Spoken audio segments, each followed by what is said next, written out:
Chairman కాదు నీ ముఖానికి. వార్డు నెంబర్ నిలబడు నువ్వు దమ్ముంటే, గెలువు ఫస్ట్. నీ మోచేతి నీళ్ళు తాగే వాళ్ళకి సిగ్గులేదు, మీకు ఆయనతో సిగ్గులేదు. మీ పేరే ఇల్లీగల్, మీ బతికే ఇల్లీగల్. నువ్వు బతికే ఇల్లీగల్ అంటున్నా. కోటి రూపాయలు 2 కోట్ల కార్లు కొనే స్థాయికి మీరు సంవత్సరంన్నర కాలంలో నియోజకవర్గాలకు వచ్చి ఎట్లా మీకు ఎట్లా సాధ్యమైంది? మీకు సలహాలు ఇచ్చేటోనికి నెత్తినోరు లేదా, లేదంటే మీకు లేదనుకోవాలా? ఏమనుకోవాలి? ఝాన్సీ రెడ్డి అనే వ్యక్తికి ఈ ప్రాంతానికి ఏం సంబంధం లేదు. ఝాన్సీ రెడ్డి అనే వ్యక్తి ఈ ప్రాంతంలో ఉండడానికి కూడా అర్హత లేదు. ఝాన్సీ రెడ్డి గారు, మీరు నిజంగా ప్రజల పట్ల మీరు పరిపాలన చేయడానికి వచ్చి ఉంటే, చిత్తశుద్ధి ఉంటే, మేము అడిగిన దానికి ప్రశ్నలకు సమాధానం చెప్పండి. రాజకీయాలలో హుందాతనం ప్రదర్శించండి. విమర్శలకు ప్రతి విమర్శలు చేయండి. మేము అడిగిన ప్రశ్నలకు సమాధానం ఇవ్వండి. కానీ ఎక్కడన్నా ఉంటుందా ఝాన్సీ రెడ్డి గారు? మీరు ఇంత తెలివి తక్కువ ఆలోచనలు ఎట్లా ఆలోచిస్తున్నారు? మీకు సలహాలు ఇచ్చేటోనికి నెత్తినోరు లేదా, లేదంటే మీకు లేదనుకోవాలా? ఏమనుకోవాలి? 4th ఎస్టేట్గా ఉన్న మీడియా ఛానళ్ళ మీదనా మీరు లీగల్ నోటీసులు పంపించేది? లీగల్ గురించే మాట్లాడుకుందాం. లీగల్ గురించే మీరు పెట్టిన లీగల్ నోటీస్ గురించే మాట్లాడితే, న్యాయబద్ధంగా చట్టబద్ధంగా మనం మాట్లాడితే, ఝాన్సీ రెడ్డి అనే వ్యక్తికి ఈ భారతదేశంలో కావచ్చు, ఈ తెలంగాణ రాష్ట్రంలో కావచ్చు, ఈ నియోజకవర్గంలో నివసించే హక్కు ఒక్క నిమిషం కూడా లేదు.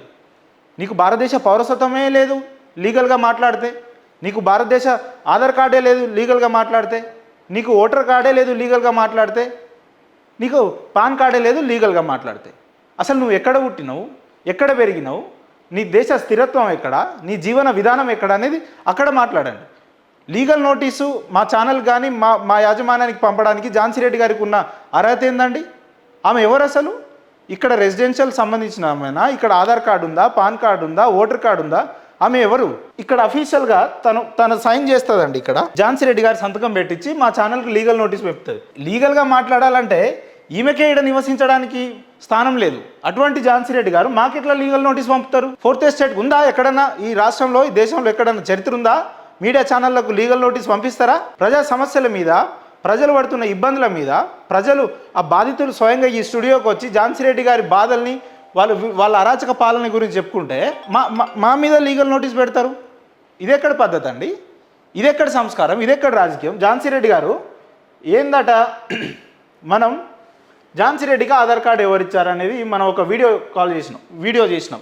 ఏంది అందులో చివరిలో వెళ్తే, ఝాన్సీ రెడ్డి గారు స్కిల్ డెవలప్మెంట్ కట్టిస్తామని చెప్పి 70 ఎకరాలు దాదాపు తొర్రూరు గ్రామ మండలంలో కొనుగోలు చేసింది. అయితే ఈమె ఎన్ఆర్ఐ కదా, ఫెమా యాక్ట్ చట్టంకి వ్యతిరేకంగా ఇక్కడ ఎట్లా భూములుగా ఉన్నది, అసలు ఈమెకు ఆధార్ కార్డు ఎవరిచ్చారు, ఇక్కడ ఈమె గుర్తింపు ఎవరిచ్చారని మనం ఆ వీడియో చేసినాం. రైట్?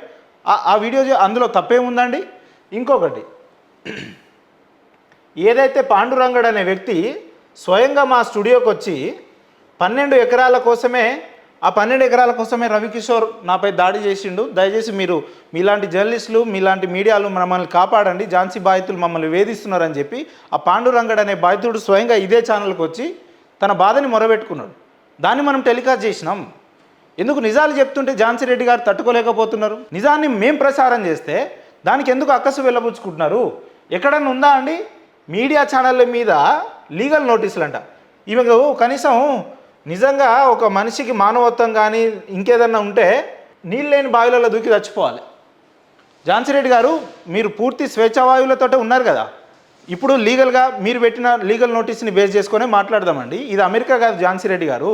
నోటీసులు పెట్టంగానే మరుసటి నాళ్ళు ఏదో అయిపోతుంది తెల్లారని, దానికంటే ఒక పద్ధతి ప్రకారం దానికి ఉంటుంది. ఏదో మీడియా ఛానళ్ళ మీద ఈరోజు కేవలం ఒక యూట్యూబ్ ఛానళ్ళల్లో పనిచేసే మా లాంటి జర్నలిస్టుల మీద ఈరోజు నువ్వు నోటీసులు పంపించే స్థాయికి దిగజారిపోయినావు.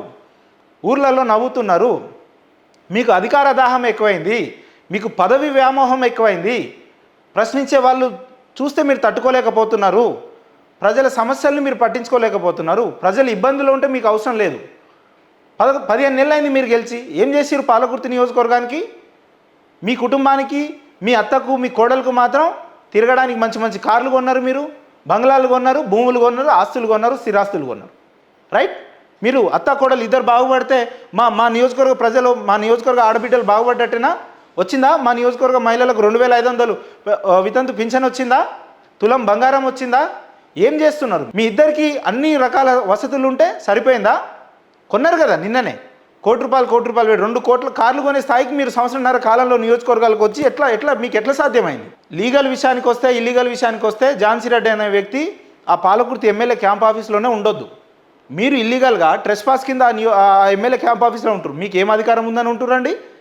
మీకు ఏం అధికారం ఉందని అధికారులతో ఎమ్మెల్యే గారు సమీక్ష సమావేశం నిర్వహిస్తే ఆమె పక్కన కూర్చుంటారు గోడచాటు పిల్లిలా. ఇది చూడండి, ఇది ఏందండి? అధికారికంగా ఎమ్మెల్యే నిర్వహించే సమీక్షా సమావేశంలో ఈమె కూర్చొని ఎమ్మెల్యే కంటే ఎక్కువ ఫోజ్ ఇస్తుంది ఈమెకి. ఇది ఏ బేసిస్ కింద కూర్చున్నారు మీరు? ఝాన్సీ రెడ్డి గారు ఎమ్మెల్యే గారు సంతకాలు పెడుతుంటే, ఎమ్మెల్యే గారు సమీక్షా సమావేశం నిర్వర్తిస్తుంటే మీరు ఏ బేసిస్ కింద ఆమె పక్కన కూర్చున్నారు? చూడండి, అధికారులను ఆదేశిస్తుందట ఈమె. వీళ్ళ కోడలు గారు అధికారికంగా ఆ నియోజకవర్గానికి ఎమ్మెల్యే, తనకు అధికారం ఉంటుంది ఏదైనా ఆదేశం ఇవ్వాలన్నా సూచించాలన్నా. ఈమె ఎవరండి ఇక్కడ కూర్చొని మాట్లాడడానికి? ఏ బేసిస్ కింద మీరు కూర్చున్నారు? నువ్వు లీగల్ ఇల్లీగల్ గురించి మాట్లాడితే ఝాన్సీ రెడ్డి గారు, నేను చాలా దూరం పోవాల్సి వస్తుంది చెప్తున్నా. నీ బతుకే ఇల్లీగల్, నువ్వు బతికే ఇల్లీగల్ అంటున్నా.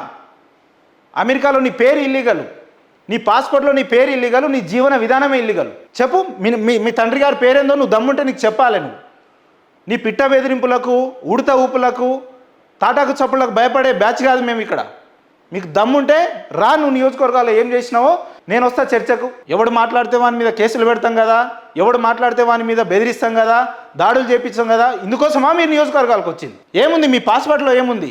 ఇల్లీగల్గా మీరు అమెరికాలో ఉంటే మీ మీద దాదాపు 20కి పైగా కేసులు ఉన్నాయి. తెలియదా మాకు ఆ విషయం? మీ పేరే ఇల్లీగలు, మీ బతుకే ఇల్లీగలు, మీ తండ్రి పేరు ఇల్లీగలు, మీ తల్లి పేరు ఇల్లీగలు. మీరు ఈ భారతదేశంలో నివసించేదే ఇల్లీగల్గా. కాంగ్రెస్ పార్టీ కండు వేసుకొని తిరుగుతున్నారు ఝాన్సీ రెడ్డి గారు. మహిళ అని చెప్పి నేను ఎక్కువ మాట్లాడతలేను, కొంచెమైనా సిగ్గుపడండి మీరు. కాంగ్రెస్ పార్టీలో మీకు మెంబర్షిప్ ఉందా అసలు? మీరు కార్యకర్తనా? మీరు నాయకురాలా? మీరు ఎవరిక్కడ కాంగ్రెస్ పార్టీ కండు వేసుకొని తిరగడానికి? రాహుల్ గాంధీ కూడా మెంబర్షిప్ ఉంది కాంగ్రెస్ పార్టీలో, మీకుందా? ఇన్ఛార్జ్ అని చెప్పుకుంటున్నారు కదండి, కొంచెమైనా సిగ్గుపడండి. ఏం ఇన్ఛార్జి మీరు? ఎవరికి ఇన్ఛార్జ్? ఒక ఎమ్మెల్యే అధికారికంగా ఒక నియోజకవర్గాల్లో గెలిచిన ఎమ్మెల్యే ఉన్న నియోజకవర్గంలో ఇంకొక ఇన్ఛార్జ్ ఉంటాడా? నీ మోచే నీళ్ళు తాగే వాళ్ళకి సిగ్గులేదు, మీకు ఆయనతో సిగ్గులేదు. ఏం మీడియా ఛానల్ ఫోర్త్ ఎస్టేట్ అని పిలువబడే మాలాంటి ప్రశ్నించే నిటారుగా ప్రజల వైపు ఉన్నామండి. ప్రజల వైపు ఉండి కొట్లాడుతున్నాం. మాలాంటి వాళ్ళ మీద లీగల్ నోటీస్ పంపించే ముందు 1కి 100 సార్లు ఆలోచించాలి. కాంగ్రెస్ పార్టీలో మీకు మెంబర్షిప్ ఉందా అసలు? మీరు కాంగ్రెస్ పార్టీ నాయకులు అని చెప్పి తిరుగుతున్నారు కదా నియోజకవర్గాల్లో. ట్రెస్పాస్ కింద ఆ ఎమ్మెల్యే క్యాంప్ ఆఫీస్లో ఉంటున్నారు, మీరు ఇల్లీగల్గా నివసిస్తున్నారు. మీ మీద పెట్టాలి కేసు, మిమ్మల్ని లోపల తోయాలి. ఏ ఐడెంటిటీ లేకుండా, ఏ ప్రూఫ్ లేకుండా, ఏ అథెంటిక్ లేకుండా దాదాపు 100 ఎకరాల భూములు కొన్నారు మీరు. మీ మీద పెట్టాలి కేసు. చూడండి, ఏం అధికారం ఉందండి మాకు? ఎవరిమ అసలు? Who is Jhansi Reddy? ఝాన్సీ రెడ్డి అనే వ్యక్తి ఎవరు పాలకుర్తి నియోజకవర్గానికి? ఆమెకు పాలకుర్తి నియోజకవర్గానికి సంబంధం ఏంది? అక్కడ ఉన్న ప్రజలు యశస్విని గారికి ఓటేసిరు, అధికారికంగా ఆమె పాల్గొనవచ్చు, ఆమె మాట్లాడవచ్చు. ఈమె ఎక్కడికి పోతే ఆమెను డామినేట్ చేయడం పాప. ఆమె మంచి ఉద్దేశంతో యశస్విని గారు ప్రజలకు ఏదో చేద్దామనే ఉద్దేశం ఉంటే కూడా చేయనీయకుండా అర్ధాంతరంగా దుర్మార్గంగా ఆమెను అడ్డుకుంటుంది. ఈమె చూడండి, అధికారుల కంటే ఈమె ఆదేశాలు ఇస్తుందట. అసలు ఎవరమ్మా నువ్వు? నాకు అర్థం కాదు. ఎవరు నువ్వు? నీకు పాలకుర్తుకున్న సంబంధం ఏంది? నువ్వు పంపిన లీగల్ ప్రకారంగానే మాట్లాడదాం, చట్టబద్ధంగానే మాట్లాడదాం, న్యాయబద్ధంగానే మాట్లాడదాం. నువ్వెవరు అసలు? అధికారులకు నువ్వు ఆదేశాలు ఇవ్వడం ఏంది? నీకు అధికారులకు ఉన్న సంబంధం ఏంది? నువ్వు అధికారం కోసం, నీ పదవులు, నీ పైసల్ని కాపాడుకోవడం కోసం ఈరోజు అధికారంలో తిరిగి, నియోజకవర్గాల్లో తిరిగి, నీకు ఏం సంబంధం లేకుండా ఎమ్మెల్యే క్యాంప్ ఆఫీస్లో ఉంటావు, ఇక్కడ ఎమ్మెల్యే క్వార్టర్స్లలో ఉంటున్నావు. నువ్వు కదా ఇల్లీగల్గా ఉండేది. ఇక్కడ డబ్బు వ్యామోహం ఎక్కువై, అధికార దాహం ఎక్కువై, సిగ్గున్నదా? మేము జడ్పీటీసీగా నిలబడతాం అని చెప్పి తిరుగుతున్నావు కదా ఊర్లలో. ఝాన్సీ రెడ్డి గారు, నేను చెప్తున్నా మళ్ళీ ఇప్పుడు, జడ్పీటీ సంగతి పక్కన పెట్టండి. వార్డు నెంబర్ గెలవండి. ఒక ఊర్లో, ఒక గ్రామంలో పోయి వార్డు నెంబర్ గెలిచిరండి. మీరు జనాలు ఉమ్ముతారండి ముఖాల మీద. ఒక మనిషికి మానవత్వం లాంటిది ఇంకేమైనా ఉంటే నీళ్ళని బావిలో దూకి చావాలి. బిగ్ టీవీ మీద లీగల్ నోటీస్ పంపిస్తుంది. చెప్పుకుంటే బయట నవ్వుతున్నారండి, నోటితో నవ్వుతలేరు, ఇంకో దాంతో నవ్వుతున్నారు. ఈరోజు నువ్వు చేసే అన్యాయాలు, అక్రమాలు తారస్థాయికి చేరుకున్నాయి. ప్రజల్ని పీడిస్తున్నావు, ప్రజల్ని వేధిస్తున్నావు, ప్రజల్ని ఇబ్బందులు పెడుతుంటే నీ అధికార పార్టీ ఉన్న ఛానల్ కూడా నీ మీద వ్యతిరేక ప్రసారాలు చేస్తే అది కూడా నువ్వు నోచుకోకుండా వాళ్ళకు కూడా నోటీసులు పంపిస్తావు. నువ్వు దుర్మార్గమా? ఝాన్సీ రెడ్డి అనే వ్యక్తికి ఈ ప్రాంతానికి ఏం సంబంధం లేదు. ఝాన్సీ రెడ్డి అనే వ్యక్తి ఈ ప్రాంతంలో ఉండడానికి కూడా అర్హత లేదు.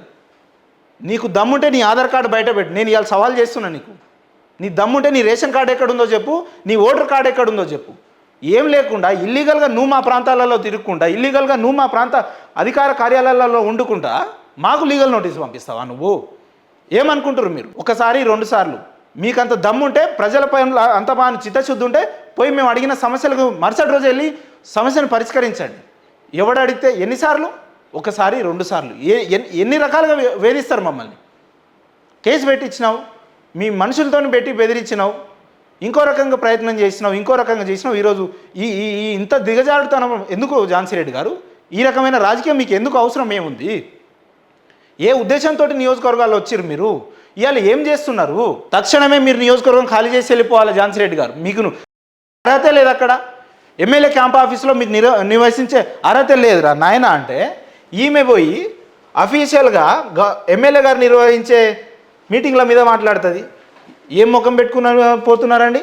కొంచెమన్నా సిగ్గుపడాలి కదా మీరు. ఈ సోషల్ మీడియాలో పనిచేసే వాళ్ళకి కూడా మెదడు మోకాళ్ళల్లో ఉందో మరి ఆయన అరికాళ్ళల్లో ఉందో.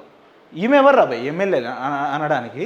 ఇన్ఛార్జ్ ఎవరు? కాంగ్రెస్ పార్టీలో అసలు ఇన్ఛార్జ్ అనే టాపికే ఉండదు, ఇన్ఛార్జ్ అనే వ్యవస్థనే ఉండదు. ఈమె ఏదో ఇల్లీగల్గా ఇన్ఛార్జ్ అని చెప్పుకొని తిరుక్కుంటా మాకు లీగల్ నోటీస్ పంపుతుంది. ఈమె ఇల్లీగల్గా ఎమ్మెల్యే క్యాంప్ ఆఫీసులు ఉండుకుంటా మాకు లీగల్ నోటీస్ పంపిస్తుంది. ఎవరిని భయపెడతారండి మీరు? నాకు అర్థం కాదు. ఏమవుతుంది?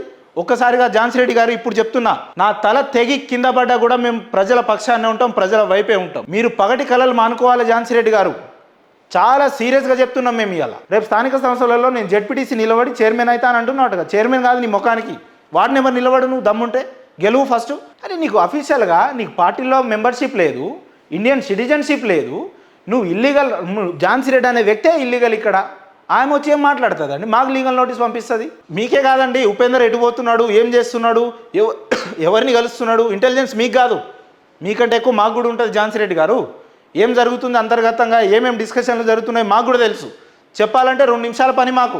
ఎమ్మెల్యే గారికి మీకున్న వివాదం ఏందో తెలుసు, మీరు ఏ రకంగా ఆమెను డామినేట్ చేయాలనుకున్నది కూడా తెలుసు. అఫీషియల్గా ఎమ్మెల్యే కదా, ఆమె 2 గన్మెన్లు ఉన్నారు కదా అని చెప్పి నువ్వు కూడా ఇద్దరిని బట్టలు వేపించి గన్మెన్ల లెక్క తిప్పుకున్నది తెలుసు. ఆమె డిఫెండర్ కొంటే నువ్వు కూడా డిఫెండర్ కొన్నది తెలుసు. ఆమె ఫార్చునర్ కొంటే నువ్వు కూడా ఫార్చునర్ కొన్నది తెలుసు. ఆమె ఎటు పోతే ఆమె తోకేమంటే నువ్వు కూడా పోతుంది తెలుసు. ఎమ్మెల్యే గారికి 1,00,000 పనులు ఉంటాయి, ఎమ్మెల్యే గారికి 1,00,000 కార్యక్రమాలు ఉంటాయి. నువ్వేందమ్మా కోతికి కొబ్బరి చిప్ప దొరికినట్టు ఆమె ఎమ్మట ఉరుకుతావు? She's an MLA, official elected MLA. నీకేం పని ఉంటుంది ఆమెతోటి? నీకేం పని? ఆమె పక్కన కుర్చేసుకొని కూర్చునే అధికారం నీకెక్కడి, అర్హత నీకెక్కడి?